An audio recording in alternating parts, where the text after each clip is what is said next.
In the spring of 1987, a 19-year-old named Gary Holtz drove home from the Tama County auction in Iowa with a 1964 Farmall 400 on the trailer behind his pickup and $1,400 less in his savings account than he had left with that morning.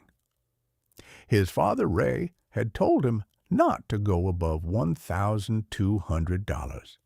Gary had gone to $1,400 because the man bidding against him had stopped at $1,350. And Gary had decided that $50 more was worth it to not drive home empty. He was going to have to explain the extra $200 to his father, but he thought the tractor would be its own explanation. It was not. Ray had walked around the 400 in the yard, looked at the rear tires, cracked sidewalls, low tread, looked at the hydraulic cylinder, which was weeping oil down the side of the lift arm, looked at the exhaust, which was showing more blue smoke than a healthy engine produces. He had looked at Gary. He said, "That engine's burning oil." Gary said, "I know. I can fix it." Ray said, "You're 19 years old." Gary said, "You taught me on the 560. I can do this engine." Ray had not said it was a good idea. He had also not said it was a bad idea. He had looked at the tractor for another moment and then walked to the shop and come back with a compression gauge. He handed it to Gary. He said, "Check the compression before you tear into it. Know what you have." Gary pulled the plugs and ran the compression check. The number 1 cylinder was down 22 pounds from the others. The others were within spec of each other, but 15 pounds below the factory service limit. The engine was tired across the board and failing in cylinder 1.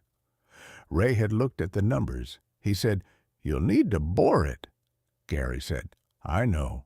Ray said, "You have the money for the machine shop work?" Gary said, "I'll have it by the time I need it." Ray had said nothing else. He had walked back to the shop. Gary had stood in the yard with the compression gauge in his hand and the 400 on the trailer, and the knowledge that he had just committed himself to a project that would take him through the winter. He was 19 years old. He had been working on engines since he was 14. He had no idea how the next 6 months would go. He was not worried about any of this. Let me tell you about Gary Holtz at 19, because the 19-year-old version of the story is the one that matters most for what came after. Gary had grown up on the Holtz farm, 240 Tama County acres, corn and soybeans, the family operation that his father Ray had been running since 1971 when he took over from Gary's grandfather.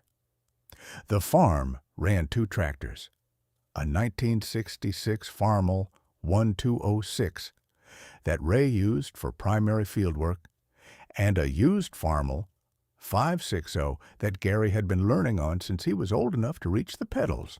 The 560 was Gary's tractor in the specific way that a piece of equipment becomes a person's when they have spent years learning its particular behavior, the way it idled slightly rough on cold mornings, the carburetor needle position that made it run best in the July heat, the specific feel of the hydraulic lever when the lift was fully loaded. Ray had taught Gary to do his own engine work on the 560 starting when Gary was 14, not because the 560 needed major work when Gary was 14, but because Ray believed that knowing how to rebuild an engine was the same category of knowledge as knowing how to read a soil test or read a weather pattern, essential, not optional, and available only by doing rather than watching. Gary had helped Ray do a valve adjustment on the 560 at 14. He had done the carburetor rebuild himself at 15 under Ray's supervision.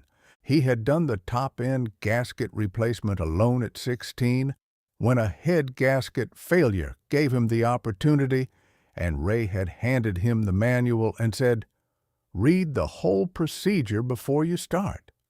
By 19, Gary understood the C263 engine in the 5.6 well enough that Ray trusted him to diagnose and describe problems accurately. The 400 used the C281 engine, a larger displacement version of the same basic architecture as the C263, different bore and stroke, but the same fundamental design.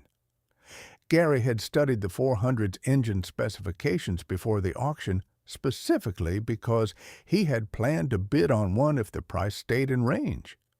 He had gone to $1,400 instead of $1,200 because he was 19 and wanted the tractor, and the extra $200 seemed worth it. This was not a technically rigorous reason. It produced the correct result anyway. Let me tell you about the first rebuild, which Gary completed over the winter of 1987 to 1988, because the first rebuild is where 19 years old meets engine tolerances, and the two of them have to work something out. Gary pulled the engine from the 400 in October of 1987. He had the machine shop in Marshalltown bore the cylinders 0.030 over. He replaced the pistons and rings with the correct oversized parts. He replaced the rod bearings and the main bearings. He did the valve job himself, grinding the valves and cutting the seats with a seat cutter Ray had, lapping the valves by hand, measuring the spring tension before reinstalling. The head gasket he replaced. The carburetor he rebuilt from a kit. The magneto he cleaned and set the points correctly. He replaced the two rear tires. He had saved $400 over the summer specifically for the tires, working weekends at the grain elevator in Tama. He fixed the hydraulic leak, a worn piston seal in the cylinder, a 4-hour job once he had the right seal kit. He put the engine back together in February of 1988, working from the Farmall service manual and from a photocopy of the engine rebuild section that Ray had gotten from the IH dealer years ago, and that lived in a manila folder in the shop. He torqued the head bolts in 3 passes. He adjusted the valve clearances to spec. He set the timing. He filled the cooling system and the oil and turned the engine over by hand to verify the oil was getting to the bearings before he cranked it with the starter. He started it in March of 1988. He was 20 years old by then. The engine ran clean. He drove it out of the shop into the March cold and made a lap of the field behind the shop and came back. Ray had been watching from the shop door. He said, "Sounds good." Gary said, "It does." Ray said, "What did it cost you?" Gary had added it up the previous evening. The purchase price of the tractor, plus the machine shop bore, plus all parts, plus the tires, plus the hydraulic seal kit, plus the consumables, $3,140 total. Ray had been quiet for a moment. He said, "What's a comparable used 400 in running condition going for right now?" Gary had checked. The going price for a running Farmall 400 in usable condition was approximately $4,500 to $5,500 depending on hours and condition. Ray had nodded. He said, "You bought a broke one for $1,400 and fixed it for $1,700, and now you have a $4,500 tractor." Gary said, "Yes." Ray said, "And you know the engine?" Gary said, "Yes." Ray said, "That second part is worth more than the price difference." Subscribe to The Honest Farmer and tell me in the comments, what was the first piece of equipment you ever rebuilt? Let me tell you about the almost quit moment.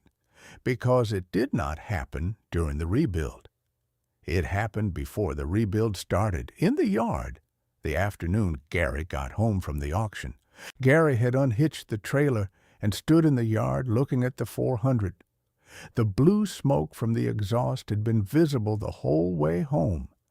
The cracked sidewalls on the rear tires had been visible every time he glanced in the mirrors. The hydraulic oil had been dripping from the lift cylinder, leaving a line of spots on the trailer deck the entire 40 miles back from the auction. He had bought a smoking, leaking tractor with cracked tires for $1,400, $200 more than his father had told him to spend, and his father had just handed him a compression gauge with an expression that Gary had learned to read correctly over 19 years. Not disapproval exactly, not approval exactly. The specific expression of a man who has shown you the door and is waiting to see whether you walk through it. Gary had stood in the yard for a few minutes. He had thought about his $1,400. He had thought about the $200 over the limit. He had thought about the bore cost he was going to have to come up with by October. He had thought about whether he could actually do this engine correctly at 19 years old without doing something wrong that would cost him more money to correct than he had. He had walked to the shop and gotten the compression gauge himself before Ray handed it to him. He had pulled the plugs and done the check before Ray came back out. He had looked at the numbers. He had calculated what the bore would cost and what the parts would cost and what the tires would cost. He had concluded that if he worked weekends at the grain elevator through the summer, he would have the money for the machine shop and the tires by September. He had put the compression gauge on the workbench and gone inside for dinner. He had not mentioned to anyone, not then, not for years, that he had stood in the yard for those few minutes genuinely uncertain whether he had made a mistake, that the $200 over the limit had felt significant in the yard in a way it had not felt at the auction, that the dripping hydraulic oil and the cracked tires and the blue exhaust smoke had been a different thing to look at in his own yard than they had been to assess at the auction. He told me this 28 years later. He said, "I had about 10 minutes of thinking I'd made a mistake." He paused. "Then I got the compression gauge." He said, "The compression gauge gave me specific numbers instead of general worry." He paused. "Specific numbers are always better than general worry." He paused. The numbers said it was fixable. He said, "Once I had the numbers, I stopped worrying about whether I'd made a mistake and started planning the fix." That is the moment. 10 minutes of general worry followed by a compression gauge, followed by specific numbers, followed by a plan. The plan was executed over the following winter. The engine was running clean in March. Let me tell you about what happened in 1993 when the neighbors found out what Gary had in the shop, because 1993 is where the story acquires its social dimension. By 1993, Gary was 25 years old and had been farming alongside his father for 6 years. He had taken on 160 additional acres in 1991, expanding the Holtz operation to 400 acres. He was running the 400 as his primary tractor and the 560 as a secondary machine. His two neighbors, brothers named Kurt and Tom Elgin, who farmed 560 acres together to the east, had both bought new tractors in 1991 and 1992, a new John Deere 4955 for Kurt and a new Deere 4755 for Tom on 5- and 7-year finance plans, respectively. Kurt had said to Gary at the co-op in the fall of 1992, "Gary, I don't understand how you're running 400 acres behind that old 400. You need at least a 100-horse tractor for your ground." Gary said, "The 400 is 58 horsepower. I'm farming 400 acres with 58 horsepower." Kurt said, "And it takes you twice as long as it takes us." Gary said, "I don't have a payment." Kurt had shrugged. He said, "The payment's worth the efficiency. Tom and I save more time than the payment costs us." Gary said, "When the payment's done, does the tractor still run?" Kurt said, "By then we'll trade for the next one." Gary said, "So the payment never ends."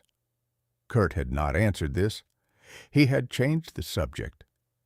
In 1993, Gary did a second significant rebuild on the 400. Not a full-bore job, but the same kind of intensive maintenance Cecil Briggs had done on his M in 1975. A valve job, a carburetor rebuild, a new water pump, a thorough going over of the ignition system. He had about 4,000 hours on the rebuilt engine by then. The valves were running slightly tight on the exhaust side, the sign that the seats were wearing. He ground the valves and cut the seats, replaced the head gasket, put it back together. Tom Elgin had come to Gary's farm that fall to borrow a field cultivator and had found Gary in the shop with the 400's head on the bench. Tom said, "What happened to it?" Gary said, "Valve job. Routine." Tom said, "How old is that engine now?"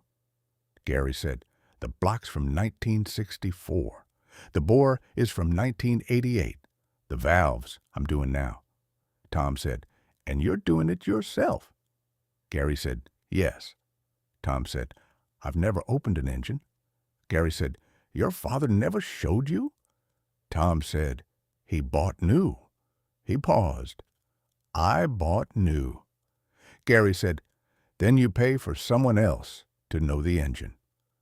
Tom had looked at the head on the bench. He said, "Does it bother you that we're getting the field work done in half the time with the new equipment?" Gary said, "Does it bother you that I'll still have my tractor when your payment runs out and you start the next one?" Tom had said nothing to this. He had taken the field cultivator and gone home. Let me tell you about 1998, because 1998 is the year that completed the argument that Gary had begun in 1987 when he drove home from the auction with the 400 on the trailer. In 1997, Kurt Elgin's 4955 had come off its 7-year finance plan. It was a 1991 tractor, 7 years old, with approximately 4,800 hours on it. Kurt had traded it immediately for a new 1998 John Deere 8300. The new payment was larger than the old one. Tom's 4755 had come off its 5-year plan in 1996 and had been traded for a 1997 John Deere 7810. The new payment was larger than the old one. Gary had no payment. He had never had an equipment payment. The 400 was paid for in full at the auction in 1987 and had been paid for in full every day since. In 1998, Gary was 30 years old and farming 480 acres. He had added another 80 that spring. He was doing it behind the 1964 Farmall 400 with the 1988 bore and the 1993 valve job and approximately 7,000 total post-rebuild hours. The engine was still within specification. The compression was still even. The oil consumption was in the normal range. He had $62,000 in the bank, all of it saved from farming with no equipment debt and no finance charges, and the additional income from the weekend work at the grain elevator that he had kept doing even after he did not need the money specifically. because he was the kind of man who kept doing productive things past the point where they were strictly necessary. He did not say any of this to Kurt and Tom. They had not asked. The only time the comparison had come up directly was the co-op conversation in 1992 and the shop conversation with Tom in 1993. In 1998, Gary bought his father out of the farm operation. Ray was 64 and ready to step back. The purchase was structured as a land contract. Payments to Ray over 15 years, manageable on the farm's income without the additional burden of equipment finance. Gary made the first land payment in January of 1998. He made it with money that had not been committed to a tractor payment. The 400 was still in the shop. Let me tell you what the 400 is doing today, because the story's present-day frame is where the accounting closes. Gary Holtz is 57 years old. He has been farming Tama County ground since he was old enough to be useful on a farm. He bought the 400 for $1,400 at a Tama County auction when he was 19 years old, $200 over the limit his father had set. He has done 2 major rebuilds on it and 1 significant rebuild that he does not count as major. He has maintained it on his father's schedule. Oil every 100 hours, air cleaner serviced regularly, valve adjustments done when the feeler gauge says they need doing, rather than when the calendar says they should need doing. The 400 is in the shop. It is not the primary tractor on the Holtz operation. Gary runs a used 1994 case, WAM H714. That he bought at auction in 2003 for $28,000 cash and has maintained the same way he maintains everything, which is to say, carefully and on schedule. The 7140 is the story for another day. The 400 is the utility tractor. It does the work the 7140 is more than required for. It does the work it has done since Gary drove it off the trailer in the yard in 1987 at 19 years old with blue smoke from the exhaust and a dripping hydraulic cylinder and $1,400 of his savings on the line. It will need a bore again eventually. Gary knows this. He has the manual. He has the relationship with the Marshalltown machine shop. He has been doing this his whole farming life. His son is 16. Gary has been teaching him on the 400 for the last 3 years. The valve adjustment, the carburetor needle, the compression check procedure. The same way Ray taught Gary on the 560. The same way knowledge passes when someone decides it is worth passing. The neighbors' payment cycles continued. Kurt and Tom Elgin are both still farming. They are both still on payment cycles. This is not a criticism. It is the choice that works for them and their operation and their relationship with mechanical knowledge. Gary does not criticize them for it. He just did not share it. He spent $1,400 at 19 and has never made an equipment payment since. The block is from 1964. The knowledge is from Ray. The decision was made in a Tama County auction yard when the bidding stopped at $1,350 and Gary said $1,400. He said it because he wanted the tractor. He did not know at 19 that he was also saying, I will learn this engine. I will do the rebuilds. I will not pay finance charges on something I can maintain myself. I will have $62,000 in the bank at 30 instead of equipment payments. He did not know he was saying all of that. He found out over the following 38 years that he had said it. The engine is in the shop. His son will rebuild it when the time comes. if Gary has taught him correctly. Gary thinks he has taught him correctly. The boy knows how to use a compression gauge and what the numbers mean. That is where it starts. It started there for Gary in the yard in 1987. It started there for Cecil Briggs in the shop in 1962. It starts there for everyone who eventually knows an engine the way they know their own hands, with specific numbers instead of general worry. Subscribe to The Honest Farmer. Hit the bell. Tell me in the comments. How old were you when you did your first engine rebuild?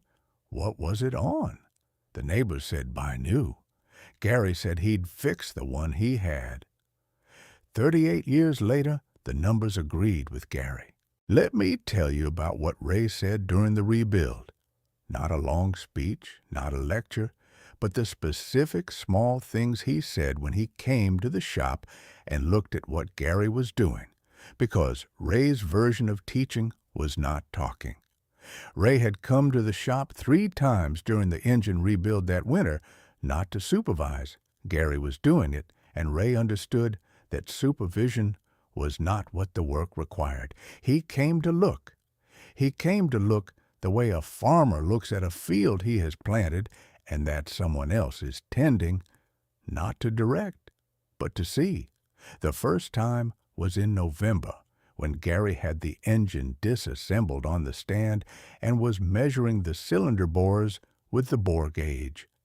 Ray had stood at the shop door and looked at the disassembly. He said, "What did you find?" Gary gave him the bore measurements, the cylinder wear, the piston-to-wall clearance, the journal diameters on the crank. Ray had nodded at each number. He said, "You checked the thrust clearance on the crank?" Gary had not. He had not thought to check it. He said no. Ray said, "Check it before the machine shop takes the block." He had walked back to the house. Gary had looked up the thrust clearance check in the manual. He had set up the check with a dial indicator and a pry bar the following morning. The thrust clearance was within specification. He had called the machine shop with the accurate picture of what the block needed, rather than an incomplete one. He had not thanked Ray for the reminder. Ray had not expected to be thanked. It was a piece of knowledge passed in a direction, not a gift that required acknowledgement. The second time Ray came to the shop was in January, when Gary was assembling the short block, the crank, the rods, the pistons. Ray had watched Gary torque the rod cap bolts. He had said, "Torque wrench calibrated." Gary had checked the calibration before he started. He said, "Yes." Ray had said nothing else. He had watched the torquing sequence, the pattern of bolts in the correct order, the intermediate torque setting, the final torque setting, and had left when the sequence was complete. The third time was in February, when Gary was doing the final assembly, installing the head, after the machine shop had returned it, torquing the head bolts in the 3-pass sequence specified in the manual. Ray had watched the first pass. He said, "Are you doing the bolt sequence as drawn or as numbered?" Gary said, "As drawn." Ray said, "Good." He had left. These were the 3 conversations Ray had with Gary during the rebuild. Not instruction, not supervision. 3 specific technical questions that each contained a specific piece of knowledge that Gary did not know he needed to know until the question was asked. The thrust clearance check, the torque wrench calibration, the difference between sequence as drawn versus sequence as numbered on a particular engine design. Gary had looked up each thing Ray had asked about. He had found that each one mattered. The thrust clearance check confirmed a specification he would otherwise have assumed was fine. The torque wrench calibration identified a need to verify before trusting. The bolt sequence as drawn versus as numbered was a known issue on the C281 engine, where the numbered sequence produced an uneven clamping pattern that the drawn sequence corrected. It was in the service bulletin that the manual did not include, but that Ray had read somewhere in 30 years of working on that engine family. That is what knowledge transmission looks like when it is done by someone who respects the person receiving it. Not lectures, not supervision. 3 questions, each containing knowledge that the person asking had accumulated over 30 years and was passing sideways, not in a speech, not in a sit-down explanation, but in the specific moment when the knowledge was relevant and the person was ready to receive it because they were standing in front of the problem. Gary has passed knowledge to his son the same way. 3 questions at the right moment, rather than a lecture at the wrong one. The boy has looked up each thing Gary has asked about. He has found that each one mattered. That is how it goes. That is how it has always gone on the farms where it works correctly. Let me tell you about the calculation Gary did in the spring of 2001 that he has never shared with Kurt and Tom Elgin, not because he is hiding it, but because they have not asked, and it would be rude to volunteer it. In 2001, Gary was 33 years old and had been farming for 14 years on his own account. He had kept careful financial records since 1987. Not tax records, though he kept those too, but a separate notebook where he tracked equipment costs and income in the way his father had tracked everything, in a form that let him answer the question of whether the choices he had made were working. He added up 14 years of equipment costs, purchase prices, all rebuild costs, all significant part replacements, oil and filter across all hours operated, tires when replaced, everything. He calculated the same total for the Elgin brothers' operations based on the information he knew from 14 years of being their neighbor, the finance payments, the trade cycles, the new equipment costs. He was not exact on their numbers. He used the publicly available new equipment prices and the standard dealer finance rates and his knowledge of their trade-in cycles to build an estimate. It was not precise. It was directionally accurate. The comparison was not close.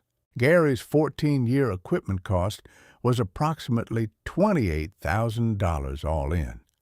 Every dollar he had spent on equipment from the $1,400 auction purchase through 2001.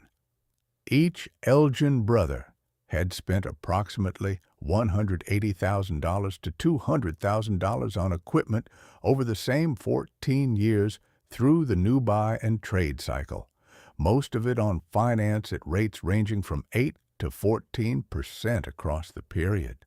Gary had kept the notebook. He had not shown it to anyone. He had noted the numbers in the spring of 2001 and put the notebook in the filing cabinet. He had thought about this calculation the following fall when Tom Elgin mentioned at the co-op that he was looking at a new tractor for the 2002 season. Tom had said, "Payments are getting manageable. Time to upgrade." Gary had said, "What are you running now?" Tom had named the tractor a 2000 model John Deere, 2 years old, still 2 years from the end of its finance plan. Gary had said, "You'll trade it before the plan's done?" Tom said, "The dealer's offering a good deal on the overlap." He shrugged, "It's how it works." Gary had said, "All right." He had driven home. He had not said, "I have $62,000 in the bank, and you have a payment that never ends, and I am running a tractor that I bought for $1,400 in 1987 and rebuilt myself twice, and the block is from 1964, and the machine shop in Marshalltown knows my name." He had thought all of this. He had said none of it. The numbers were in the notebook in the filing cabinet. They did not require saying. Let me tell you what Ray told Gary when Gary completed the buyout of the farm operation in 1998. Because Ray said something at the kitchen table the day they signed the land contract that Gary has quoted to his son, and that I want to quote here because it is the sentence that contains the whole thing. Ray had looked at the signed papers. He had looked at Gary. He said, "The farm is yours now." He had paused. "Equipment free." Gary had said, "Equipment free." Ray had said, "I want you to stay equipment free." Gary had said, "I know." Ray said, "The men who lose farms lose them to the bank." He paused. "The bank comes through the equipment payment as often as it comes through the land payment." He paused. "You can manage a land payment because the land doesn't depreciate and you can sell it if you have to." He paused. "You cannot manage an equipment payment when the equipment is worth less than you owe on it." He paused. "And it always eventually is." He had looked at Gary. He said, "The 400 is paid for." He paused. "Keep it paid for." Gary has kept it paid for. He has kept every piece of equipment paid for from the day he bought it to the day it leaves the farm, either retired to the barn in working condition or sold for what it is worth on the day of the sale, rather than traded for whatever the dealer allows on the overlap. The 400 is in the shop. The engine has not told Gary it is done. The boy knows how to check the compression and read the numbers. Ray said, "Keep it paid for." Gary kept it paid for. The neighbor's payment never ends. Gary's tractor is in the shop and it runs, and it is his and has been since the day he drove home from the auction at 19 years old with blue smoke from the exhaust and $1,400 less in his savings account and the entire 38 years in front of him. He would make the same bid again. He would go to $1,400 again. He would take the compression gauge out of the shop himself again, rather than waiting for his father to hand it to him. The numbers were fixable. They always had been. He just had to know how to read them. He did know how to read them. His father had taught him. His son knows how to read them now. That is how it goes when it goes correctly.